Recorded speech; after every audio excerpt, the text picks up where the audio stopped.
Well, hello, good evening, and welcome. And it's episode 82 tonight of Fracking Nightmare. And once again, I'm still prepared to put money on the fact that we will get to episode 100 before another well is drilled and fracked in the UK. That's not to say that we're in any way getting complacent, but as will become apparent through the evening, it's looking pretty good right now. And somehow I doubt there's going to be any serious activity until about September. So, we have another 6-7 months or so to continue to raise awareness around this country to ensure that people do whatever it is they need to do to prevent this insidious industry from establishing a footprint in their location. Well, I want to start by revisiting Porter's Ranch because during the last episode of Fracking Nightmare, we were discussing the fact that on that very day, it had been announced that SoCal, Southern California Gas, the utility that was responsible for the gas caverns that had been leaking since October 23rd last year. Now, 2 weeks previously to the last show, they had capped the well. And then on February the 25th, they stated that that was the last day for which they were going to pay for the temporary accommodation. Now, the varying figures that we've received, something between 3,000 and 5,500 families were relocated. Now, I'm not sure, who's actually doing the counting here, but nonetheless, the responsibility for the costs of the relocation were very much laid at the door of Southern California Gas, which of course is why they wanted to end these payments as soon as possible. And what we see on screen here, of course, is the infrared picture of the well absolutely gushing. Now, of course, the reality is that to natural sight, this is outside of our visual frequency range, so it takes a forward-looking infrared camera to be able to see the magnitude of the leak. And of course, SoCal didn't actually admit to anything until such time as the residents started to notice that their pets were getting sick, in some cases dying, and they themselves were suffering from nausea, headaches, and nosebleeds. So there we are, February 25th. That was the deadline to return home. And, this is the concern that people would still be suffering from the effects. And on that day, I made the observation that my prognosis was not good, because the reality is that this leak, having been pumping out phenomenal amounts of methane, in fact, the pollution was calculated to be the equivalent of 7 coal-fired power stations and their output for 20 years, so not insignificant. Well, I made the observation that on the basis that this had been pumping out for 3 months, the risk was, that the likelihood was that basically the properties would be contaminated and that the residue from the gas cloud would have seeped into homes and penetrated soft furnishings, in particular carpets, curtains, soft furnishings, and indeed clothes that were in closets. Well, unfortunately, I said that that might take 3 to 6 months to manifest. It seems that it's manifested a lot quicker. Well, I'm pleased to report that the residents were able to successfully get a legal ruling that the displaced residents would have at least another 3 more weeks. So that is up actually on Thursday week. So this is the time that the judge has ruled SoCal have to continue to make the payments for temporary accommodation. But here's the reports that have come out literally in the last few days. This is from CBS News. Oily residue from methane gas leak coats some Porter Ranch homes. Well, those of you who have watched Voices from the Gas Fields, the documentary that I produced following my visit to the gas fields of southern Queensland in November of 2014, will recall the scene with John Jenkin and him standing outside and him discussing the residue that had coated his vehicles and had literally stripped the paint from his vehicles. Well, this is from March the 2nd, CBS News, and the article says thousands of residents moved out of the area during the 16-week leak, and many complained of nausea, headaches, nosebleed, and other symptoms. Some families returning to Porter Ranch following the methane gas leak are finding gooey, or goopy, it must be a CBS word, residue coating their homes inside and out. Daisy Weinberg's home is covered in brownish droplets, exactly as experienced by the Jenkins and the monks in southern Queensland. Daisy continues, it's really hard to see, but when you touch it, it's a little oily and some little black spots. And there was a smell inside the house. But we had already cleaned and we put some Febreze to try and get rid of the smell. The Southern California Gas Company needs to be responsible for this and needs to clean this up when it's found in people's properties, said Cynthia Harding, the interim director of the Department of Public Health. She said being around the petroleum component doesn't pose any health hazards. Okay, well, I don't think that's going to be true over time. But she says, but touching it can cause a rash. Well, the Weinberg said, we still don't feel safe to come back. We have to really clean the house, and we're thinking of getting new drapes, curtains, if you're this side of the pond. All the clothes that we have inside the closet, we don't use, and we're also going to throw them away. Well, this is the observation that we were making, that basically these houses need to literally be steam cleaned and then tested before people return. But we're talking potentially some 7,000 properties in the Porter Ranch community. So this is not insignificant. But is it being reported? Not even in the US, let alone here in the UK. CBS News report continues. There's no place like home. So living outside in a hotel for months and not being able to spend Thanksgiving or Christmas at home was tough, said Evelyn Navarro.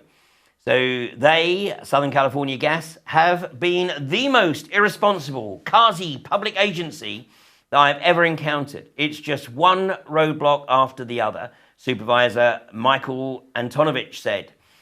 SoCal has analyzed several spot samples for hydrocarbons and polycyclic aromatic hydrocarbons, and the levels detected do not raise health concerns. So, who said that? Oh, Southern California Gas spokesman, Chris Gilbride. Well, obviously, this is the industry response to everything. Nothing to see here. Keep moving along. And of course, the longer that they are able to kick the can down the road, then the likelihood is that they will simply hide behind the facts and say, well, actually, nothing to do with us. There's no evidence to suggest that the gas leak was responsible for any ongoing problems with pets and other livestock or with young children. But you know what's going to happen. Unfortunately, these families live in what the industry calls a sacrifice zone. And Porter Ranch has effectively now been sacrificed. And, there's very few studies into the long-term effects of methane, primarily because the oil and gas industry has managed to shut them down over the years. But now here's an opportunity for the academics to get in there and do some research. And sadly, I feel that the prognosis for the families living in Porter Ranch is not good. Well, coupled with Porter Ranch, it's also emerged, and this was reported in the British press, this is from the Independent at the weekend, fracking could be behind a startling increase in the US methane surge.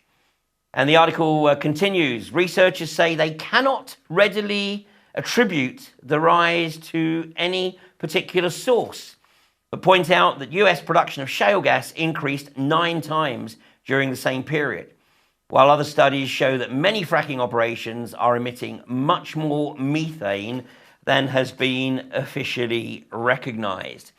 So despite the fact that there is an increasing amount of evidence to suggest that the unconventional gas industry is somewhat less than safe, the British government and the British unconventional gas operators still maintain, of course, that none of this would ever happen in the UK. We have gold standard regulations in place. Really? Well, that's not the experience of people who have the misfortune to live in any of the areas where this industry has tried to establish a presence in the UK. And of course, the latest area to be subjected to this abomination is in Surrey, just north of the Surrey-Sussex border, just a few miles north of Gatwick Airport, about 25 miles south of London. And this is Horse Hill. Well, earlier today, I was back at Horse Hill. And in the second half of this evening's programme, I'm going to play the video that I recorded during this morning's walk-in, because what you're going to see is the way in which Surrey Police believe it appropriate to facilitate peaceful protest, except that they've actually acknowledged that they weren't there to facilitate peaceful protest. They were there to effectively facilitate the flow of traffic. So no recognition that there was indeed a peaceful protest taking place. But when I was down there a couple of weeks ago, I met up with the owner of Lomond Livery. And this is a lady by the name of Alex Gachet. And she's been at the livery stables there for 27 years. And she has the misfortune to find herself as the nearest neighbour. She has some 50 acres of land there for her livery. And she's not really too impressed with the new kids on the block. So here's an extract from the discussion that I had with Alex a couple of weeks ago. So take a look at this. Yeah, well, I'm here with Alex at the Lomond Equestrian Centre, which is just about 150 metres or so from the well site at Horse Hill. What are your thoughts on what's going on at Horse Hill right now? Do you mean at the drill site? At the drill site, At the drill site, I'm not happy with it at all. I'm not trusting what we're being told because we're being given so little information, and I don't feel like anybody's really on our side, apart from the protesters that are doing things like their marches. But unfortunately the locals will get upset about that.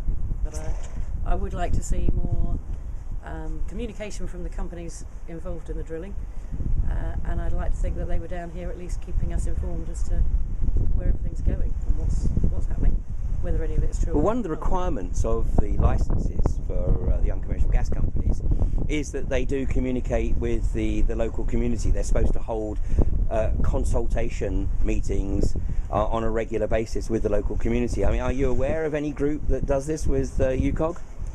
No, the Horse Hills Action Group, I don't believe have a lot of communication at all. I think there's been a couple of emails with Jonathan Tidswell of Horse Hill Developments. As I'm aware, nothing with UCOG yet. We certainly haven't had any meetings that I'm aware of with the company. I've had to ask Jonathan Tidswell to visit me once, which he has done, but even then all the information I got was very scanned. Yes, diluted. I think. Yeah, diluted. Yeah. Well, my concern is that there's a new pipe being put into the field that nobody asked any permission from the company to me to do, but it runs into the ditch on my land, and we have noticed that there's a much redder look to the water. So this is an outflow pipe from the well site into your ditch. Yeah. With no permission. But nobody's asked us any permission. And when I spoke to the Environmental Agency, apparently it is only allowed to be turned on when they are inactive at the site, and it is for the excess rainwater. Plus anything else that happens to have spilled on the pad. yeah, they tell me, of course, it'll be absolutely clean and it'll only ever be rainwater. Okay. So obviously, you know, your primary concern at the moment is the lack of information, and obviously there's also the statements being put out by UCOG at the moment that they're not fracking, they're only going for the conventional hydrocarbons. How much confidence do you have in those statements? I don't have any confidence in it. The day they can tell me what my future is going to be is the day I might start believing something. But even then, I guess there's no guarantee to whatever they're going to tell me now. No, I don't have any confidence in it because I think it is such a government-backed thing that I think it's just going to grow there. And the fact that it's not meant to be fracking, as I understand it, it seems to be mini fracking. But that's very much layman's. I'm horrified that there's such a lack of interest and people don't even seem to know that it's going on. I mean, I work here 7 days a week and live on site, so I am really here 24 hours a day, 7 days a week. Maybe I'm the one that really notices it, and I'm very much closer to it. Most of the local residents only seem to get upset about the road being closed, but don't seem to have any worries about the actual drilling that's going on and the effect that that'll have on this area.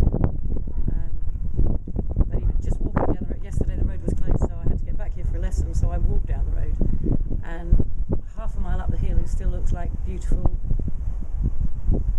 Horse Hill, and it's only when you get closer and closer that it then becomes a problem. And for me, obviously our fields with all the horses in are right alongside the drill. We see it all the time. The other residents don't seem to even see it, so they've picked an incredibly good spot for people to be blissfully unaware about it, I think. Out of sight, out of mind. Yeah. Now, I mean, the $64 million question is, has this had an impact on your business to date? Yes, it's had a huge impact on the business. One, because I run a livery yard, and everybody's horses are their absolute babies. But I don't understand why there's nobody else out there or saying anything. I am at a loss as to that, especially when we've had 8 of us at a meeting this morning that I think should have been down there. This was a meeting of the Action Group, which is primarily local.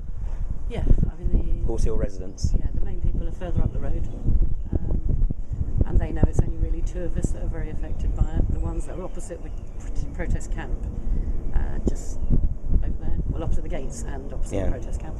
And so, nobody else seems to be worried about it. Uphill battle. I know, but it's having that evidence, and that's what financially I haven't got the money to be able to. I would love to be testing the soil all the time, But rely on. You know, I've got nearly 50 acres out there. What bit do you actually go and test? And I can guarantee the bit I test will be the bit that shows negative, but there'll be another bit 3 foot to the side of it. And then I don't even if I was sending off a soil sample, what am I asking them to test for? Because I've had it before where we had a batch of hay that was causing problems to the horses. I could keep sending off one sample after another, but what am I looking for? Until you know what you're looking for, and that's where I don't know what I'm meant to check for and what I'm meant to be getting readings of. So I think I could throw a lot of money at it without actually getting anywhere.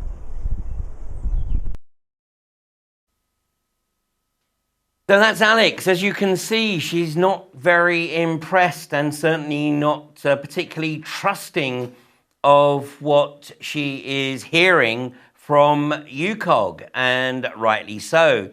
Now, Stevenson, the CEO of UCOG, of course, who replaced Dodgy Dave, who was the guy, of course, who claimed that there was 100 billion barrels of oil under the wheel, more oil than under the North Sea. Well, he was effectively bounced out of that role last July at the annual general meeting of UCOG and replaced by Mr. Stevenson. And I have a photograph, but it's very unkind of those people who say he looks like Timmy Mallet. Anyway, hopefully he is going to be somewhat more approachable and amenable and honest than his predecessor. But he has actually agreed to make contact with the Horse Hill residents. And he originally promised to make contact last Tuesday. But unfortunately, for whatever reason, that contact didn't take place until Friday. And then only because he was appearing on the BBC Politics programme and they were going to raise the question as to whether or not he had established any communication with Horse Hill residents. Well, the answer is, apart from a single phone call, no. But the Horse Hill residents are keen to meet with him, but not in his office, on neutral ground. And one thing is for sure, that the Horse Hill residents will not be meeting in isolation with UCOG on the basis that we have seen before, where the company actually has the press release ready before these meetings take place. And then the company record of those meetings is somewhat different from the recollection of those who actually attend.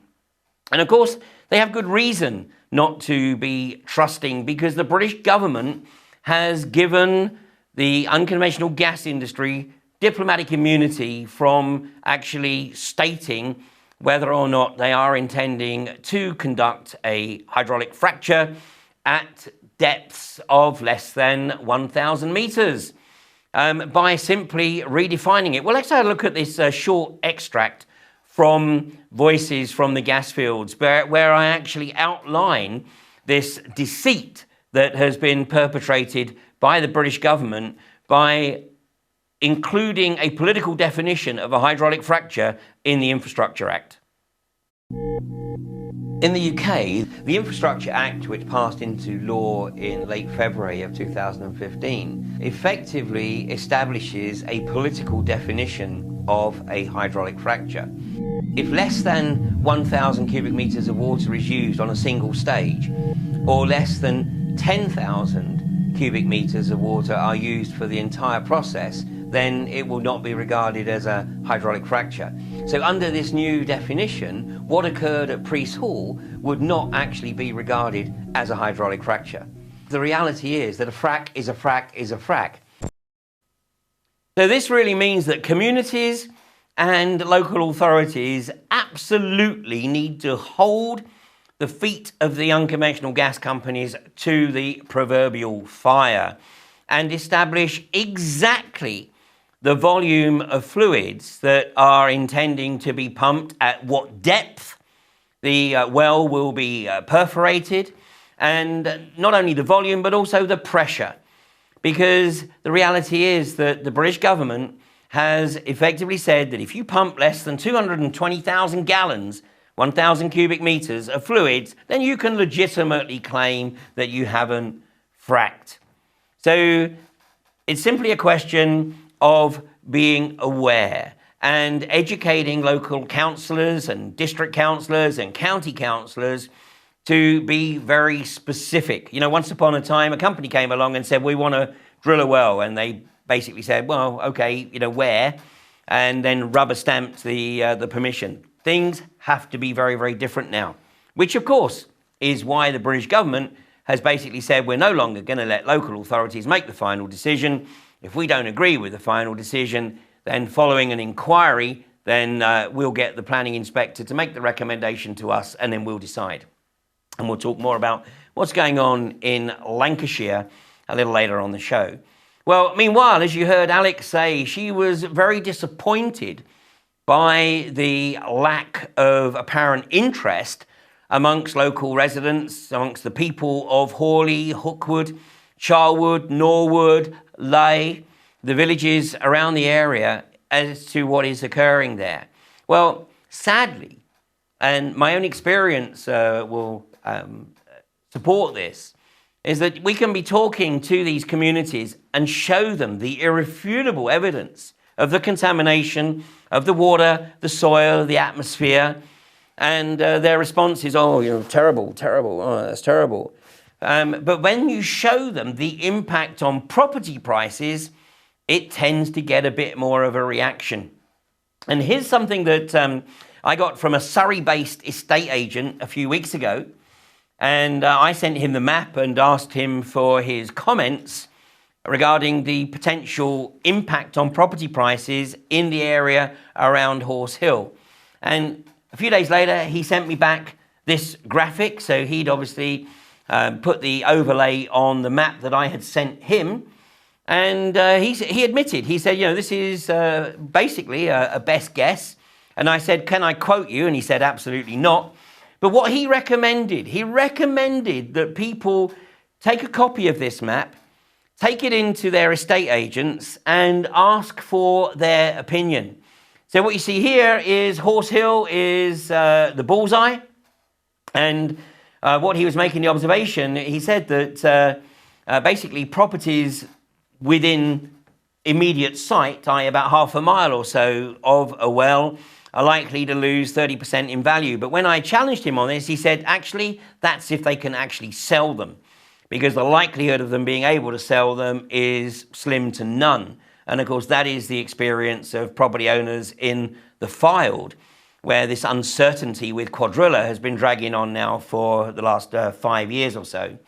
And this would be the same in Borkum. And of course, there was a news report during the Borkum campaign 2.5 years ago of a property which was denied a mortgage. And this was a property some distance away, but it was denied a mortgage by Santander over the uncertainty of the presence of the unconventional gas industry.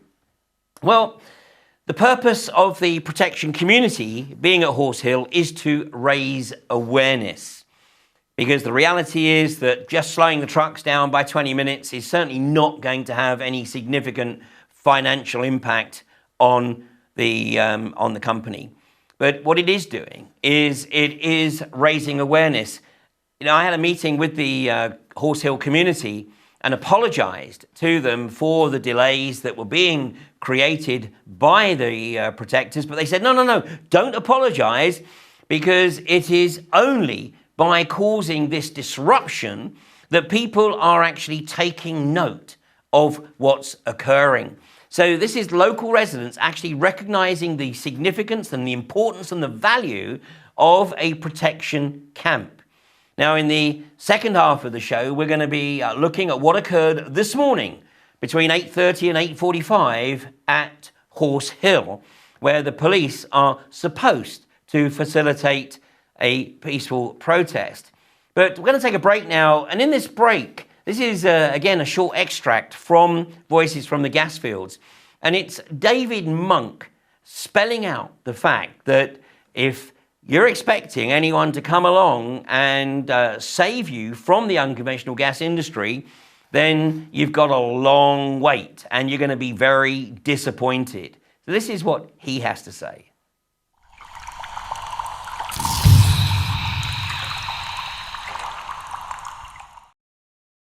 If at this point in time you can stand in front of a drill rig, then stop it from getting on. The easiest drill rig to stop's the first one. The hardest one will be the 10,000. It'll be more than that though in the UK, because you're doing shale over there predominantly. Shale needs a lot of wells, leads a lot of destruction, poisons a lot of water. If this gets the tiniest foothold, you're done. So it's now or it's never. Don't think that you've got that long, because it's now or never. So you do it now, you stand up now, and you find something within yourself that you didn't think was there. That's the important thing. You will be confronted by police. They wear their Kevlar suits and it's a big intimidation thing. Hey, you've got nobody in front of you. Keep walking. You're delaying this lady. Keep going. Don't push back on her. Keep moving. Now. If you've got to keep going, the officer will keep moving. It's up to the people of the UK to get their cameras in the face of the Kevlar security, the Kevlar police, who are paid by the corporations. And we have to say no. That's all it is. But it's more than just saying no at a meeting. It's intent. It's the intent of no. It's the knowing that you mean no. That's when you will be unbelievably powerful. You come out in numbers. If they see your grandmother and the mother and the child come out and say we are not going to accept this, then they are finished. But that's what it takes. Don't sit back and think that anybody's looking out for you, it's you.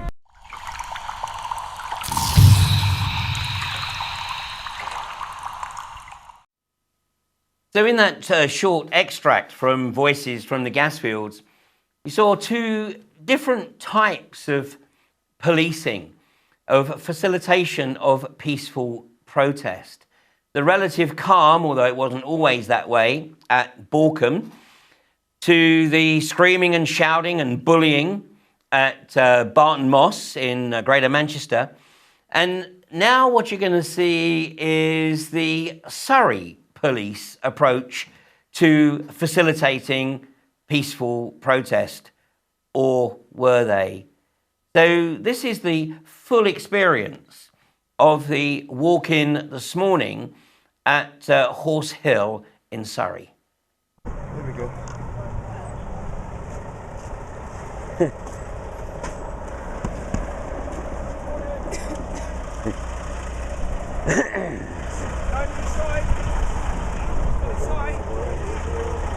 What's this coming up? We've got one the other way. Yeah?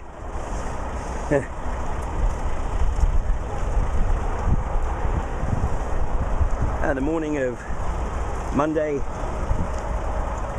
March 7th, 2016, and Horse Hill. It's about 8:30 or so, give or take, and here we have a few hardy protectors.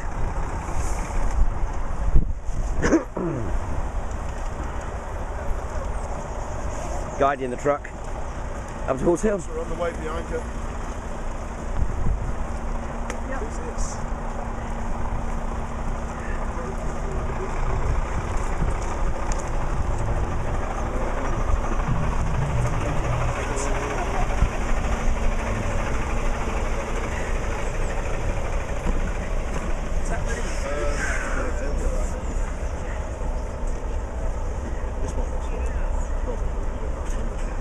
And interestingly, no police in sight just yet.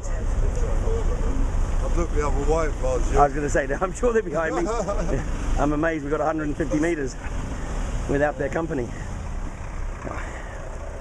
It wouldn't last too long. If you don't want her jumping up, don't kind of come too close. She will just jump up. This is the puppy. So I'll just say, innit?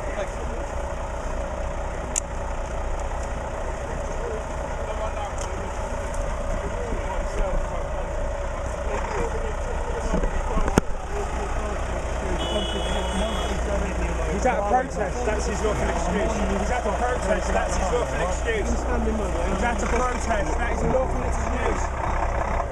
Colin, you've been initial warning. He's at a protest, that is a lawful excuse. Please get out of the highway. Peaceful protest is a lawful activity. Protesting lawfully. Peaceful protest is a lawful activity. As long as it is conducted in a reasonable manner, it is a lawful excuse. Grey woolen cap and a Why are you ignoring the law? jacket. I believe you willfully obstructing the highway without lawful authority. He has a lawful excuse. There's a peaceful I'm warning you to protest. stop, get out of the highway, or you may be arrested. It is a Older peaceful gentleman with a beard, protest. It long is a hair, lawful excuse. grey woolen hat and a grey three-quarter length jacket. Also a female with a blue scarf, black jacket. Officer, can you Black woolen recognise hat. this as a peaceful protest, please? Officer, can you speak with me? Is there an officer who will have a reasonable gentleman in a dialogue blue with me fleece, brown about the leather need to balance hat our right to use the and a highway? black jumper and black trousers. For the record, I'm filming, and I've always maintained yourself. Will an officer have a I've always maintained you between me and the truck. People don't have to do the whole lot of them. Will an Yes, he does. officer please engage Because I have the dialogue? Only if he's intending to arrest people, so. Can you recognise Okay. this is a peaceful, lawful protest, please? There is no basis for you to tell us this protest is unlawful. Yourself Why will nobody speak to me? Fucking why? and yourself, get out of the highway. Colin, out of the highway. need to film my shoots? Filming everything at the moment.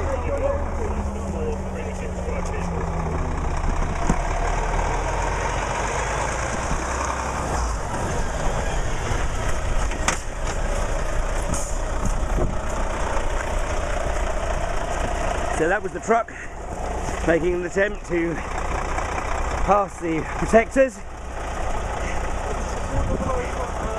You have a responsibility to facilitate peaceful protest, and I just caught on camera you facilitating the truck driving at the protectors. You are now. I please request you to stay out of the highway, okay, or you may be arrested. You have a responsibility to facilitate peaceful protest, and you just facilitated a truck driving at the protesters. You now want to stop free,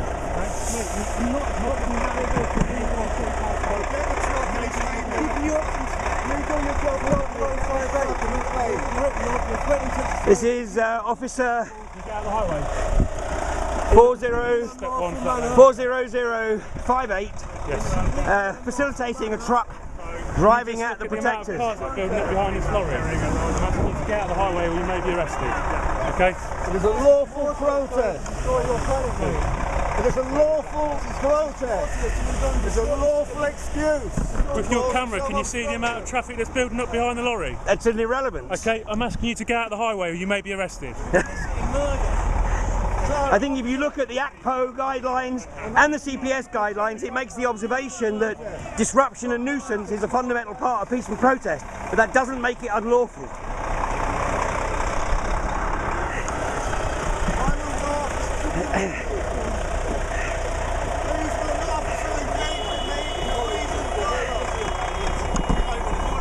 This is your final appeal, okay? This is your final appeal. If you do not get out of the highway, you will be arrested to prevent this obstruction, okay? With a black jacket, black outfit, scarf, you can give it a step forward. Officer, get on the right side of the road. You are now facilitating the blocking of the traffic. What number I'm on? You are facilitating the blocking of the traffic. So don't try and suggest that it's the protectors doing this. If you facilitated the truck on the right side of the road, the other traffic could pass by. It's obstructing the road. Do you get out of the highway? I'm not on the... You are on the You're highway. blocking the truck. No, I'm walking off the highway. Because you people are in front of Your camera captured me clearly walking off the highway. He has You a get out of the lawful highway. right to walk up the highway. I have a lawful right to film. It's called an obstruction of the highway. It is not unlawful to walk up the highway. Tom, Why are you trying to suppress a lawful, peaceful protest?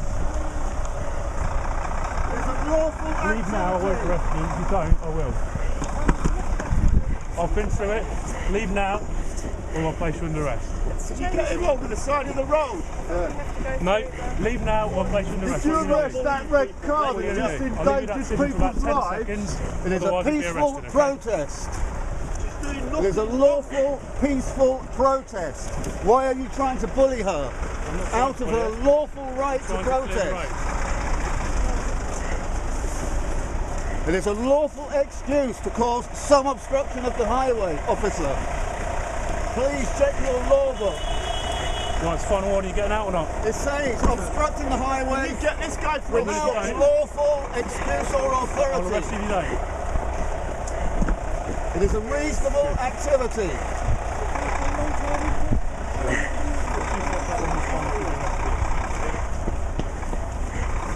Somebody tell me Right, what can you see with number your camera the amount of hold up you're causing behind this lorry? You're obstructing the highway. Please get out of the highway. The lorry is obstructing the highway. I'm not obstructing nothing. It's obstructing the road. Will somebody tell me what number I'm on, please? Can somebody tell me? I don't know. I've had 2 or 2 is next. I've had 2 or 2 is next. the lady in the blue. There's a lawful protest. There's a gentleman here with a green police name reflecting over the top, long hair and towel. Behind him.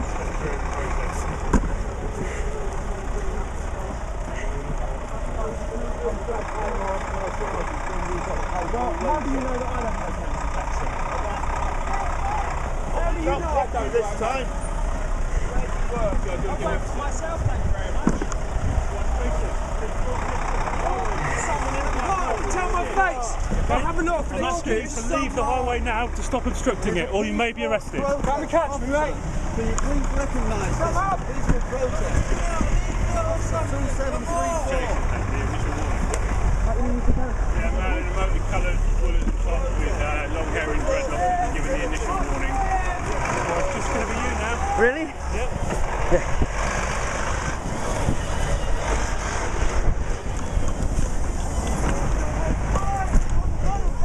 Oh, this is outrageous.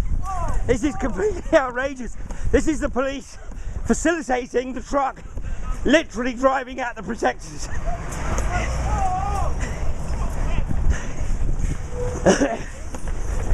That's fucking crazy.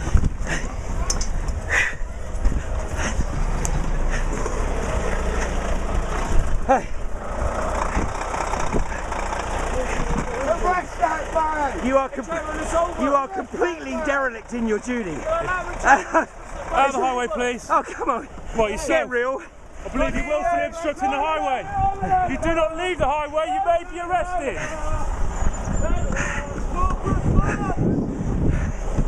That is actually the most outrageous behaviour I've seen from Surrey Police. It's absurd. And what rank are you, sir? Sergeant. It's on my epaulet, let's have a look at. Oh, I can't see your epaulet. That's why they don't put an inspector down here. Plausible deniability. He's on step 2. Lorry's. I'm on what? I'm on what step? 2. 2.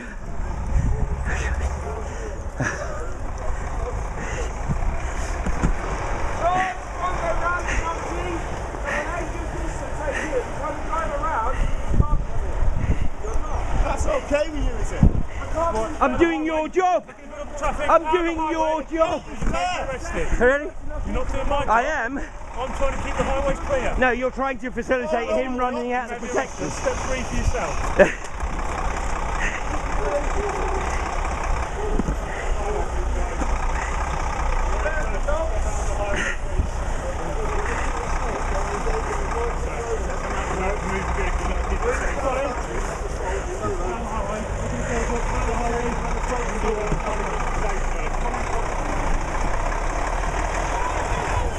Like yourself, final warning. If you don't leave the highway now, I will arrest you. Out of the highway.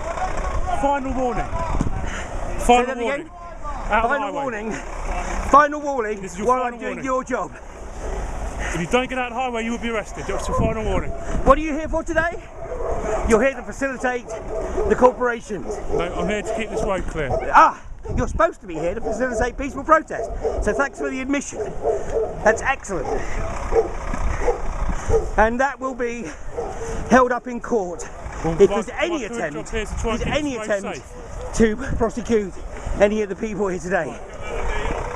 That's an admission that the police are here to keep the road open. They are supposed to be here to facilitate peaceful protest. Why would nobody recognise this? Highway for your own safety. You've got a location for it. Why would nobody recognise this as peaceful protest? It's a lawful activity.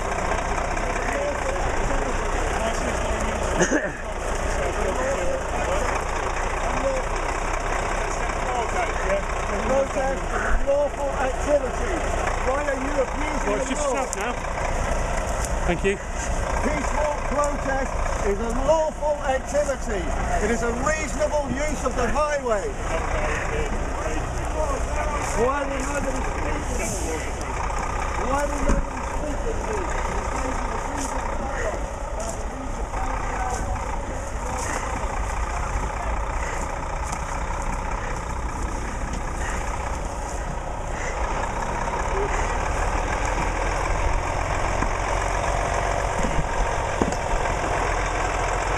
Once again, the police facilitating the truck.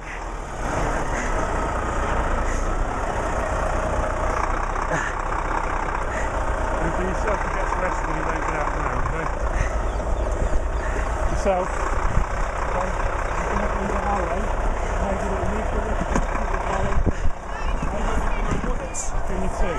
Yes, I have. No, you haven't. Yes, I have. No, you haven't. Yes, I have. No, you haven't. Don't lie. You can't lie, this job. Give me one warning. That's all right. There's an initial warning and 2 steps.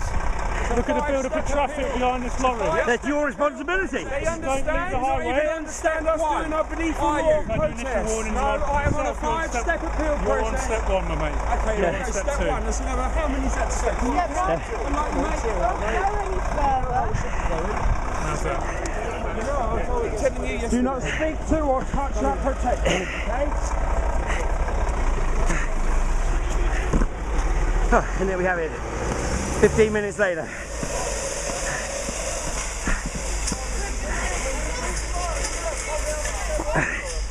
And this is the traffic that the police have effectively ensured gets held up. This is their attempt to undermine the peaceful protest by deliberately effectively blocking the road with the truck, refusing to facilitate any kind of traffic flow, and then of course blame it on the protectors. It's completely absurd. What's that? Well, the facilitation of peaceful protest, and then an admission that actually you're here to facilitate the I didn't say facilitate. to keep the road open. When there's pedestrians in the road, my job would be to keep that road safe. No, your job here is to facilitate peaceful protest. So what part of that isn't clear? You've obviously received a different We're allowed to description be what here I on got. lawful Absolutely. You know, we happen to have read the AGPO guidelines and the CPS guidelines. It's not even a highway. So you're not briefed on this. Or anyway. So what briefing were you given, and by whom? You're wasting their time. By Silver Command or Gold Command? No, you were there at Fulham. No, there you go then. He was. So he'll tell you every time that you arrested someone for a Highways Act, what did they do? What did who do? The court. They threw us out, didn't they? No, it's an intimidatory arrest. Everything here is intimidatory, isn't it? It's nothing but intimidatory, because you know very well that the arrests are not going to result in any kind of conviction. Ian, seriously, come out of the road, otherwise a car is going to hit you.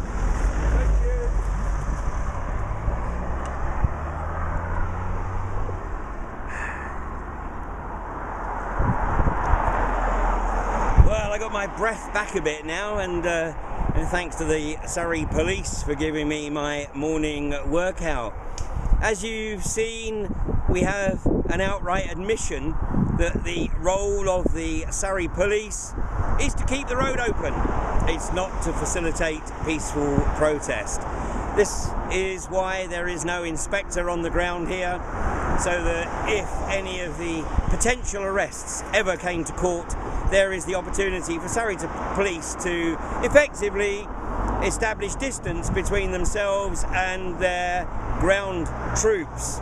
A sergeant operating on his own initiative without guidance of an inspector, middle management, who is expected to fully acknowledge and comprehend the guidelines issued by the Association of Chief Police Officers and the guidelines issued by the Crown Prosecution Service on arrests at peaceful protest, which states quite categorically that peaceful protest may, by its very nature, be a cause of nuisance and inconvenience, but this in of itself does not make it unlawful.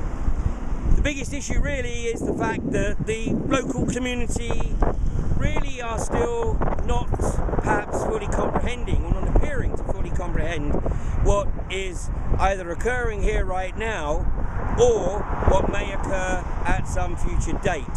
And you know, perhaps the one thing that will get people's attention, sadly, is the potential impact on their property prices. We can discuss the potential of contamination of the water, the soil and the air, some of which has already been experienced here, but that unfortunately doesn't seem to push the necessary buttons. The fact that people might lose 25-30% or more on the value of their property might eventually sink in and might be sufficient to get them to take a closer look at what's going on just barely a mile up the road from here.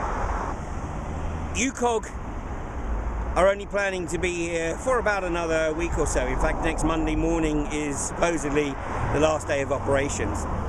Beyond that, of course, UCOG are already talking about their intention to seek permission to establish production here at Horse Hill. So this allows for a few more months to raise awareness amongst the local community and ensure that UCOG's feet are held to the fire, that they are scrutinised at every step of the way as they submit their application to Surrey County Council to move into full production. So, long way to go yet, and if nothing else, this flow test has had the benefit of at least giving the protection community the opportunity to raise awareness amongst the local community and hopefully to stimulate their curiosity to look at what impact this industry may have on their lives in the future.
Ian, get off the road. Don't want you to be hit by a car.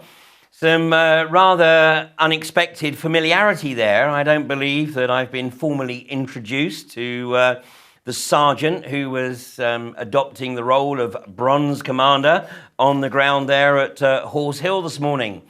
So that's what we can expect to see at Horse Hill. Now, I'm pleased to say that there were no arrests this morning, although, as you saw, a number of us, including myself, were allegedly on the fourth warning. The fifth one, of course, is the final warning before arrest. And I'm advised that in the afternoon there were also no arrests.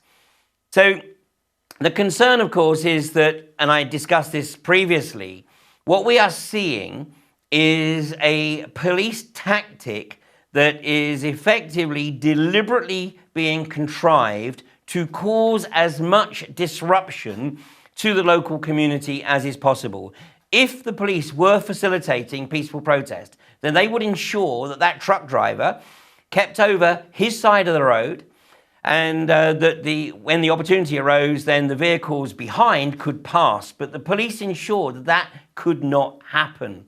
But what is most outrageous, of course, is that the police were totally relaxed about the driver of the tanker accelerating around the police and literally driving directly at the protectors. And the local residents have submitted formal complaints to Surrey Police about the fact that they are not facilitating peaceful protest. But nonetheless, I think we know, obviously, that they are trying to enforce a government/corporate agenda. But, it just goes to show that a handful of protectors, peaceful protectors, can indeed achieve quite a lot. And they are getting the attention of the local community. It may not be positive in the first instance, but once the people within the community do start to look at this, it really doesn't take much for them to realise that they need to take a little bit more interest in what's occurring.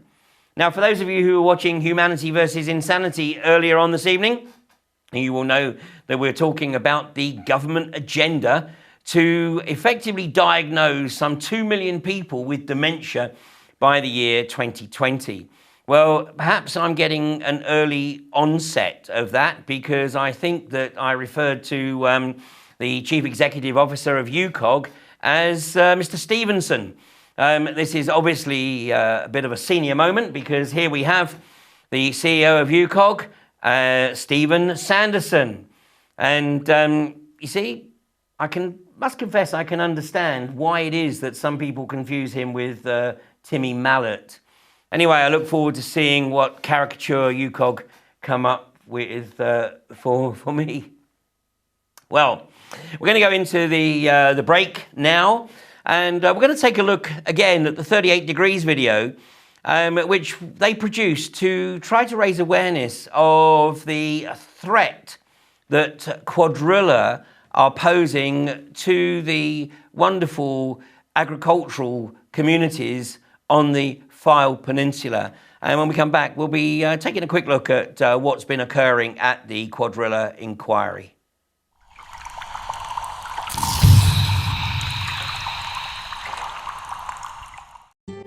We've got some of the best agricultural land in the whole of West Lancashire. Our land is our lifeblood. It's a lovely place to live.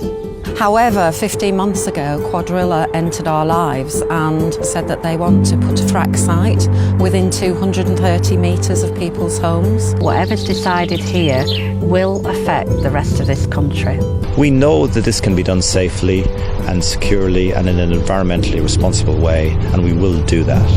That's exactly what the energy companies promised us in Australia too, but that's not what they delivered. They delivered destroyed land. They've left us with a toxic chemical nightmare, and that is what the industry brings to you. They came in, they took our land, they took our lives, and they destroyed our communities.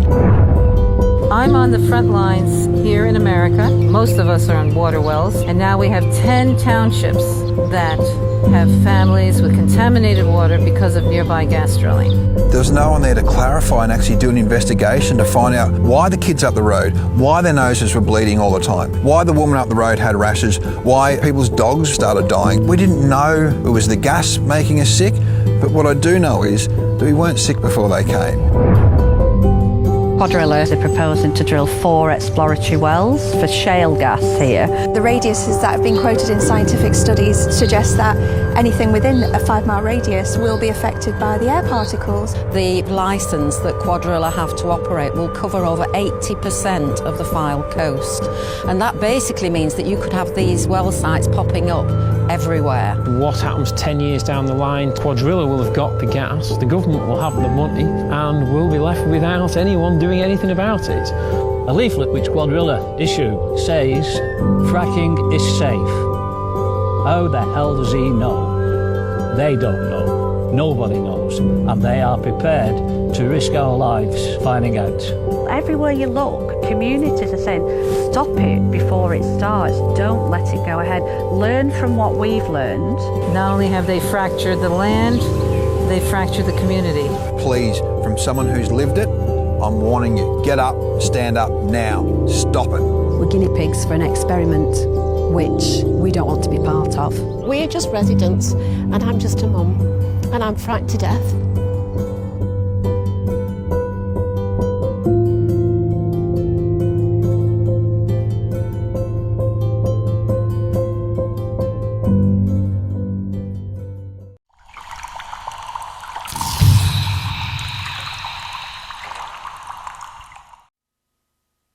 So we now enter the last full week of the inquiry being held at Blackpool Football Club, where the planning inspector is hearing both sides of the account regarding Cuadrilla's application to drill and frack 2 sites on the Fyle Peninsula, Prestoneux Road and Rossiter.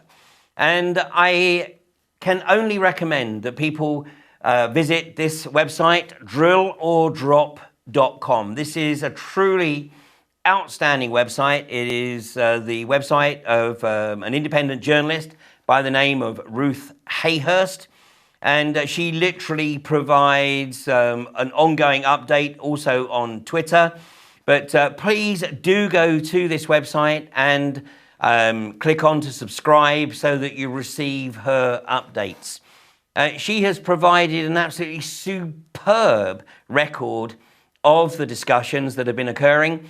And anyone that's been following this closely will realise that basically Cuadrilla have been totally reamed.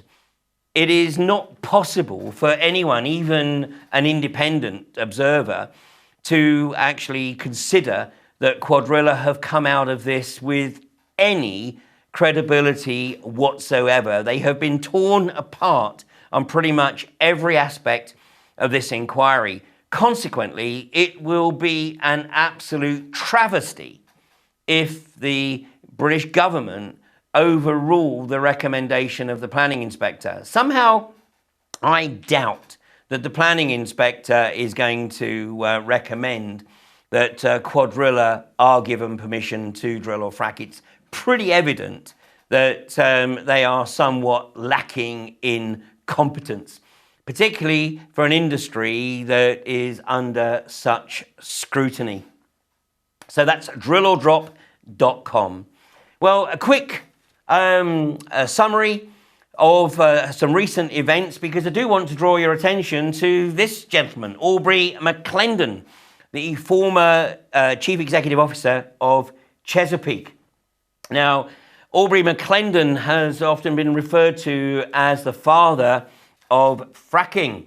And this is an excellent article, and I really would encourage anyone to actually search for this article. It's 4 years old, and this was published in Rolling Stone, and the headline was "The Big Fracking Bubble, the Scam Behind Aubrey McClendon's Gas Boom." And the opening paragraph is, "Aubrey McClendon, America's second largest producer of natural gas, has never been afraid of a fight. He's become a billionaire by directing his company Chesapeake Energy to blast apart gas-soaked rocks a mile underground and pump the fuel to the surface. We're the biggest frackers in the world," he declared proudly over a $400 bottle of French Bordeaux at a restaurant he co-owns in his hometown of Oklahoma City. "We frack all the time. What's the big deal?" Well, residents of Oklahoma State will also be asking the question. But of course, Oklahoma State has become the earthquake capital of the US, thanks to primarily hydraulic fracturing and re-injection. Well, actually, as a result of that article and the subsequent fallout from it, McClendon was actually removed from the board of Chesapeake just a couple of months later. And here's the headline again from Rolling Stone. In May of 2012, Aubrey McClendon, the self-proclaimed world's biggest fracker, has been booted as chairman of Chesapeake Energy, the company he co-founded in 1989. Not exactly a surprise given the depth of the shithole he dug for himself recently. But it's still remarkable when a corporate three-card Monte Carlo player like McClendon bows to pressure from outsiders, even his own stockholders. Well, the reality is that McClendon was never really too far from the scene, a bit like Lenegas with UCOG. He was still out there pulling the strings.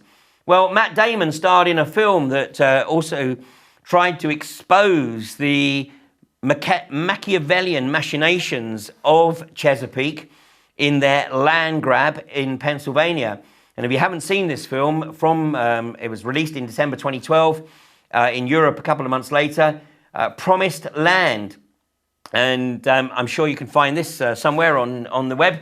But do take a look at this film if you haven't seen it already, because it does give a remarkable insight into the way the unconventional gas industry plays both sides.